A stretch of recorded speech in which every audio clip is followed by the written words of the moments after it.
Porque Edu ele trabalha com dados, né? E a ideia da política pública ter esse link com os dados é muito importante, porque senão você trabalha sempre, como eu digo, com achismos. O Edu ele ajuda a interpretação dos dados locais, mas dentro de uma perspectiva universal, né?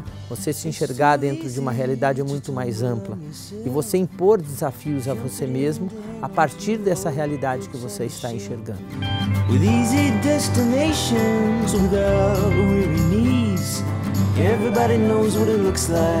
O formato do site, né, ele é muito visual. Então é interessante. Na nossa cidade não é possível. Você pega uma outra cidade com a mesma característica e que ele possa... Você vê, não, é possível. Porque ou então, olha, como nós estamos bem. Tá horrível. Não, não tá. Olha só. Então, para os dois lados, ele acaba servindo como base.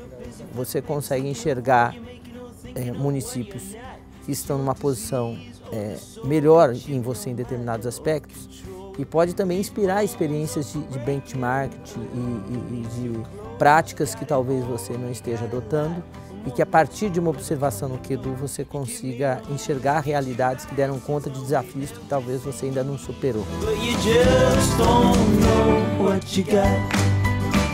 Uma das estratégias de trabalhar com essa equipe técnica, os gestores, é levar os dados educacionais. O objetivo final é chegar nesses gestores municipais, que eles que estão à frente, né, para a garantia da melhoria da educação. E no Edu a gente consegue buscar isso de uma forma mais fácil e muitas vezes a gente consegue mostrar para o leitor dessa forma, né, com print screens das informações que a gente reúne lá, uma forma de visualização bastante simples, diferente, nova, né? Que são infográficos, mas também são interativos, né? Então acho que é uma ferramenta bastante inovadora e fácil de usar. Né? O Edu conseguiu encontrar também uma forma de dizer como que cada realidade escolar inserida no Brasil se encontra e essa forma da maneira como ele está sendo apresentado no site é bastante didática. É essa questão da equidade, né? Então, ele coloca muito legal aquele filtro, né? De você colocar, você poder escolher por nível de aprendizagem, você poder escolher por nível socioeconômico, né? Eu gosto do Explore, eu gosto muito de ir nas configurações avançadas também, para ver diferentes redes, diferentes níveis. Acho que baixar os dados, eu acho que é essencial, assim.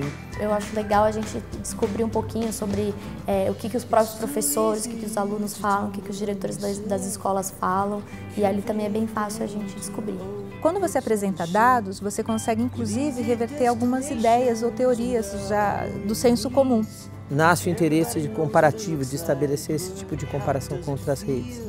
Aí desse processo nascem perguntas de por que o meu desempenho é melhor ou por que aqui o meu desempenho não foi tão adequado. E aí você vai buscar as informações complementares.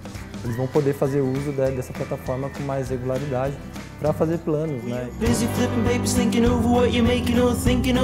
A gente está avançando muito no Brasil em relação à autopercepção da realidade em que você se encontra a partir da experiência do outro.